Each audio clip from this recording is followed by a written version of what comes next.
Welcome to Voyage Daily Tech, the most important news personalized for you every day, supported by Voyage.com. After listening to today's news, you'll know first Chinese-linked hackers hijacked Notepad++ updates, selectively targeting developers in a sophisticated supply chain attack. Today, we'll take a closer look at this attack on open source trust and its implications for the security of developer tools everywhere. Second, $16 billion in new funding catapults Waymo's valuation to $126 billion, signaling a winner-take-all moment for autonomous vehicles. We'll analyze why this massive investment is a turning point and how it could affect the competitive dynamics of the global Robotaxi race. Third, OpenAI makes its Codex AI coding assistant free, launching a Mac-first app to build a proprietary developer ecosystem. In this episode, we'll break down this high-risk user acquisition play and what it signals for the platform wars in AI development tools. Fourth, 83% of GoFundMe medical campaigns fail, revealing how algorithmic promotion creates a high-stakes lottery for those in need. This discussion will reveal how this platform's success connects to gaps in social safety nets and what it means for digital philanthropy. Fifth, China's hit Are You Dead? App gets shut down by censors, showing a crackdown on tech that reflects economic anxiety. So we'll discuss why this takedown matters and what it means for tech companies navigating China's expanding content censorship policies. The official update for a program on your computer might have been a trap. For the popular code editor Notepad++, that's exactly what happened. Its own update system was hijacked by a cyberespionage group to deliver custom malware directly to its users.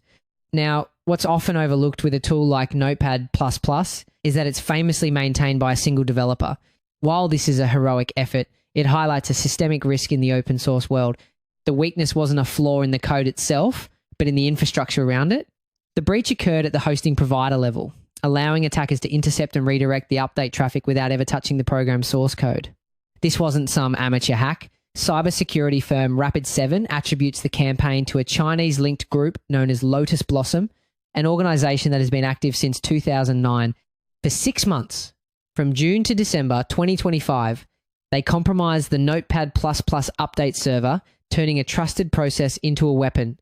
So the thing is, this is part of a broader strategic shift by these advanced spy groups. They're not just trying to hack into a company's main servers anymore. They're targeting the software developers use every single day. Why? Because if you can compromise a developer's machine, you have a backdoor into every high-value corporate or government network they have access to. It's a strategy we saw with the infamous SolarWinds hack, but now applied directly to the developer's toolkit. However, if you zoom out, you'll see another layer of strategy at play. This wasn't a widespread attack. The program's own developer, Don Ho, went on the record confirming the operation was highly selective. Now, get this. Being highly selective sounds like something out of a spy movie, and the tech is just as clever. What the attackers did was add a filter to the compromised update server. When your Notepad++ app checked for an update, the server would check you out first. It would look at your IP address to see what company or country you're in, and maybe even check your computer's language settings. If you weren't on their secret list, you got the normal safe update and never knew anything was wrong. But if you were a target, the server would secretly redirect you to a malicious download, delivering the backdoor. That's how they stayed hidden for 6 months. This means the attackers weren't just spraying malware everywhere. They were deliberately picking their targets, using the program's update feature to surgically install a custom backdoor on specific machines. The goal was total control, a foothold to steal data and infiltrate entire networks. This all points to a larger geopolitical game. One cybersecurity researcher, Kevin Beaumont, connected the hack to security incidents at 3 different organizations, all with interests in East Asia. This is a sophisticated supply chain attack, and it reveals a new front line in cyber conflict. Instead of attacking a company directly, state-linked groups are poisoning the software tools they rely on. Ultimately, an attack on a distribution channel rather than the code is really an attack on the trust that holds the entire developer community together. And these attacks are on the rise, increasing by over 70% in the last year alone. In response, the Notepad++ developer was transparent about the breach, migrated to a new hosting provider, and enhanced the updater to verify both the certificates and the signatures of any downloaded files. This is the difficult process of rebuilding credibility and assuring users that their tools are, once again, safe to use. We've just seen how software trust is becoming a new battleground. Now, let's shift from the risks in the code to the race on the roads, where another tech giant is making a massive bet. Let's start with a single statistic that might just change your entire perspective on this company. $16 billion. That's the fresh investment Waymo just secured for its Robotaxi business, catapulting its value to an incredible $126 billion. To put that in perspective, the company's last valuation was just $45 billion. This isn't just growth. It's a declaration of war for the future of transportation. We previously analysed the split between Tesla's subscription-led vision-only bet and Waymo's sensor-heavy paid service. What's really driving this is a clear signal from major investors, from pre-IPO specialists to public market giants, that they believe the winner-takes-all moment for autonomous vehicles is arriving. They are betting on Waymo's specific track record. After all, over millions of miles of driving, Waymo's system has demonstrated a 90% reduction in crashes involving serious injury compared to human drivers. With over 20 million paid driverless rides already completed, investors see proven performance, not just a promise. So where is all that cash going? Global domination? Waymo plans to expand its current fleet of 2,500 robotaxis, moving from just 6 US cities to over 20 by 2026, while also targeting major international markets like New York City, London, and Tokyo. But launching in London and Tokyo is far more complicated than just shipping cars overseas. This decision comes with inherent risks, as Waymo will have to navigate a maze of local rules. In Europe, for example, the new AI Act imposes incredibly strict requirements on systems like self-driving cars, with potential fines up to 7% of a company's global revenue for non-compliance. Continuing our last discussion on liability labels, remember how that supervised tag keeps responsibility with the human European regulators are watching all of this closely, which raises the stakes for any autonomy rollout. A few days ago, we also mentioned how approvals can unlock pricing power for autonomy subscriptions. Tesla has said as much so. Clearing these hurdles is the difference between hype and real recurring revenue. And in Japan, they'll have to adapt to unique urban layouts and a culture with an intense focus on public safety and consensus. Of course, this technology is enormously expensive. It's not just about buying cars. Every single vehicle needs a suite of high-cost sensors and computers. Fleets of remote operators have to monitor trips in real time, and teams of managers are needed around the clock for charging, cleaning, and sensor calibration. Interestingly enough, that human support system is huge. This isn't just a few people in a control room. It's a new kind of hidden workforce. To give you some scale, internal documents from competitor crews showed they needed a support staff of 1.5 workers for every single autonomous vehicle on the road. If Waymo scales its fleet by 10 times, the logistics and cost of that human support network could be staggering, challenging the core promise of eliminating labor costs. But that's not the whole picture. The real turning point is the high-stakes race Waymo is in. While Amazon Zoox is still giving free rides, and despite that limited no-monitor pilot in Austin, we told you about Tesla still hasn't rolled out a broad paid driverless service. Waymo is one of the only companies running a paid, fully driverless service in the US. They are burning cash to stay ahead of the competition.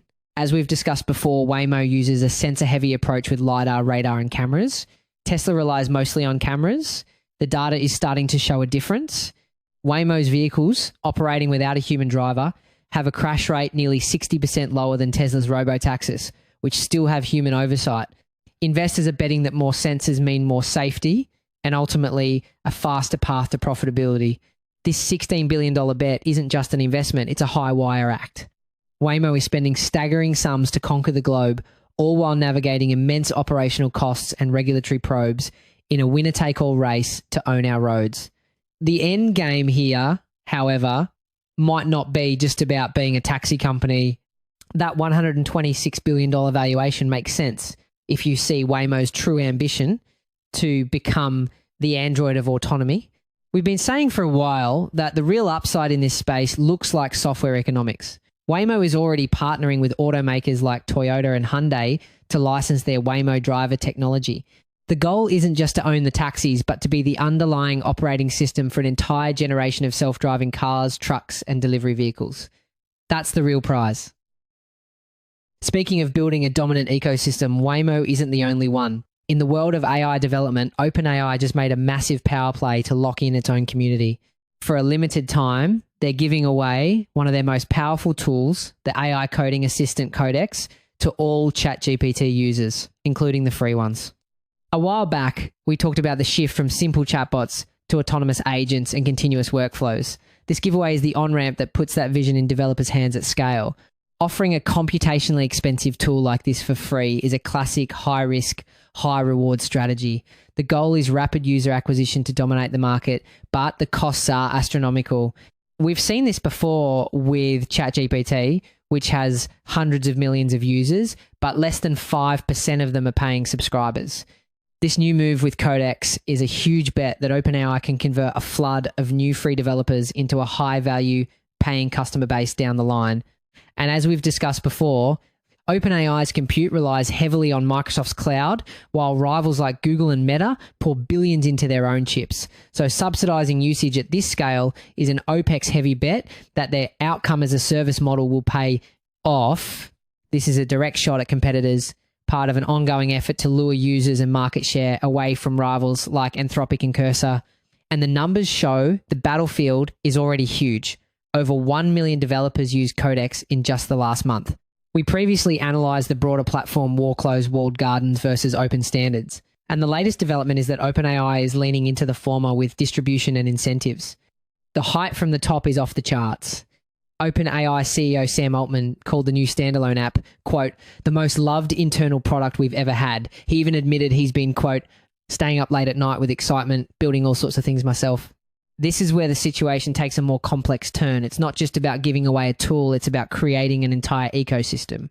The new app for Apple computers is designed to be a command center where developers can manage multiple AI agents at once, running tasks in parallel. Continuing our last discussion on continuous agents that carry context over time, the focus this time shifts to orchestration in parallel, an important step even as hard problems like the lost in the middle memory gap remain unsolved in long, ongoing workflows. The choice to launch on Apple computers first is a strategic one. While more developers use Windows overall, macOS has a huge concentration of what you might call high-value developers, the ones in creative industries, mobile app development, and well-funded startups. This Mac-first strategy is a targeted move to capture that specific influential demographic right from the start. A few days ago, we mentioned how Apple's ecosystem often acts as a bridge for AI-first workflows. Planting a flag here first targets the tastemakers who set tooling norms. And this command center idea is a total paradigm shift. Up until now, we've had AI co-pilots that sit inside our coding programs and help us write code line by line. What OpenAI is building is fundamentally different. It's an orchestration platform. The developer's job shifts from just writing code to becoming the conductor of a swarm of specialized AI agents, each handling different tasks like coding, testing, and debugging all at the same time. That maps directly to the business shift we flagged before. You don't just use a tool, you buy an outcome. Think of it as an AI-powered project manager that can not only write code, but also use other skills like image generation to complete complex tasks. We've seen others chase the Everything App Hub. This is the developer side version, where multiple skills combine under one roof to ship end-to-end work. Believe it or not, adding skills like this is incredibly complex from a security standpoint. When you let an AI use external tools, you have to create a secure, isolated environment, what experts call a sandbox, to prevent that agent from going rogue and damaging your system. As we warned a while back, agents expand the attack surface. Prompt injection, cross-agent contamination, and even AI malware can propagate through interconnected tools. So OpenAI isn't just building a coding tool, they're also having to solve major security challenges to make this library of skills safe to use.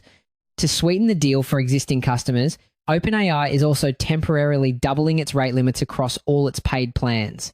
This entire strategy seems designed to hook as many developers as possible, as quickly as possible, creating a new standard for how software is built.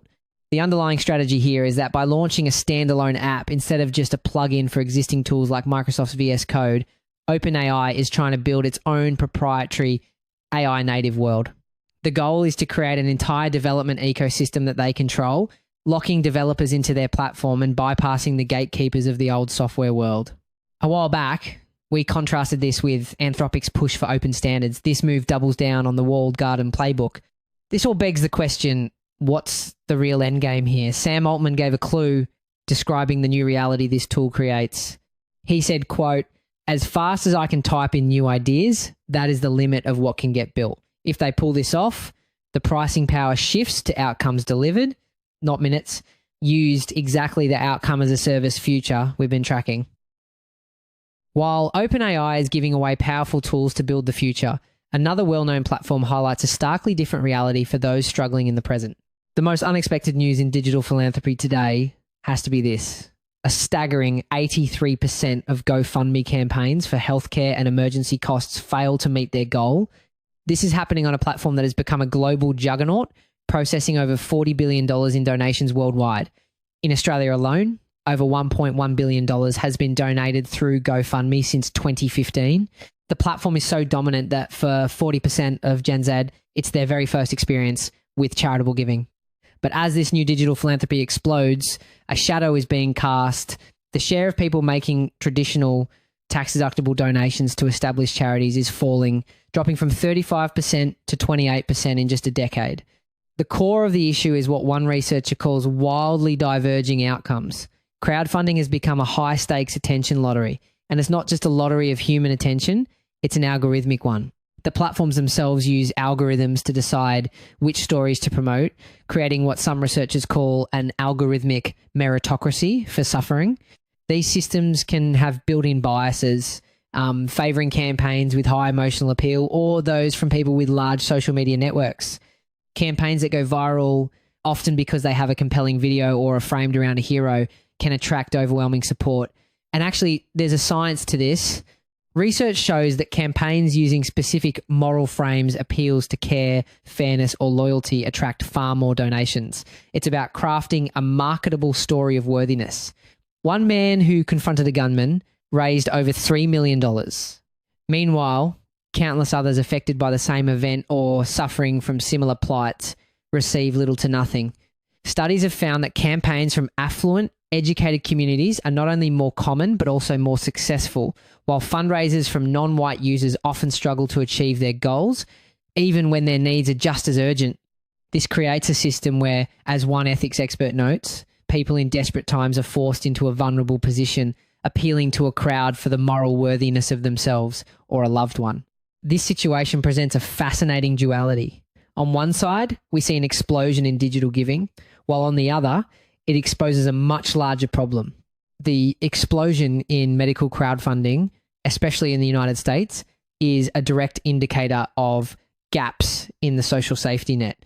When we place the US situation alongside countries with universal healthcare like Canada or the UK, the contradiction becomes clear. In those countries, medical crowdfunding campaigns are far less common, and they're usually for experimental treatments not covered by the state. In the US, a staggering 1/3 of all GoFundMe campaigns are for medical bills, and nearly 80% of those are for routine care. It's become a substitute for a system that isn't there. Even success can be a curse. One philanthropy professor described how a tiny grassroots animal organisation can suddenly receive millions after a disaster, but completely lack the capacity to spend the money where it's needed most. This has led one of the world's most influential living philosophers, Peter Singer, to issue a direct challenge. He applauds the compassion driving these donations, but states, "I wish donors would also use their head as well as their hearts and try to do the most good with the money they have." That story on GoFundMe really shows how technology can mirror societal problems. Interestingly enough, in China, a completely different kind of app just went viral for reflecting a deep and growing sense of social anxiety. An app called Are You Dead just topped the charts in China. Its purpose? To automatically alert your family if you die alone. The app, created for the growing number of people living by themselves, works with a simple check-in system. If a user doesn't press a button within 48 hours, an alert is sent to an emergency contact. It became an instant viral hit on Apple's App Store. What's fascinating here is that this app is part of a much larger trend across East Asia that experts call the loneliness tech stack.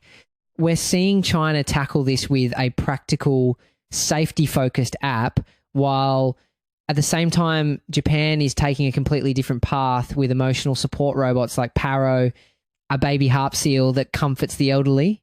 And in South Korea, a robot named Hyodol not only provides companionship, but also reminds seniors to take their medicine. It shows how different cultures are using technology to tackle the same problem of isolation. What really brought this to a head was the next development. Just as the app known as Sileme reached peak popularity, Chinese authorities ordered Apple to kill it. The official reason given was that the app failed to comply with rules to adhere to public order and good morals. This takedown is significant. It isn't just a random act. It seems China's state censorship, which usually focuses on political content, is expanding. They are now policing apps and products that simply reflect negative social feelings like economic anxiety or loneliness. The Cyberspace Administration of China has introduced new rules targeting anything that could harm mental health or promote values like flaunting wealth. For a company like Apple, this is a huge deal. They removed over 13,000 apps in mainland China in just 1 year at the government's request. But this move against a non-political wellness app sets a whole new precedent. This isn't just about one app. It's a sign of a widespread gloom settling over the country. Look at the hottest toy for the year of the horse, a frowning plushie.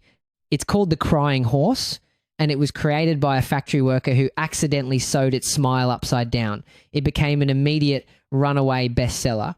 As one customer explained, if you can't cry out loud, this horse can cry for you.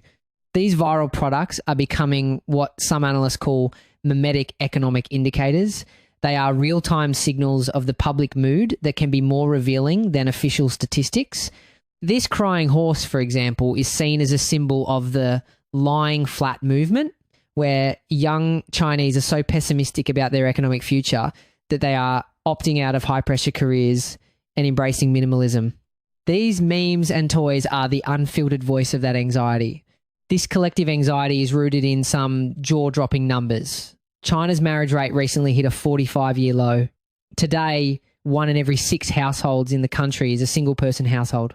The feeling of isolation has become so common that photos of partitioned solo dining cubbies at McDonald's have gone viral, seen as a nod to how many Chinese are now living and eating alone.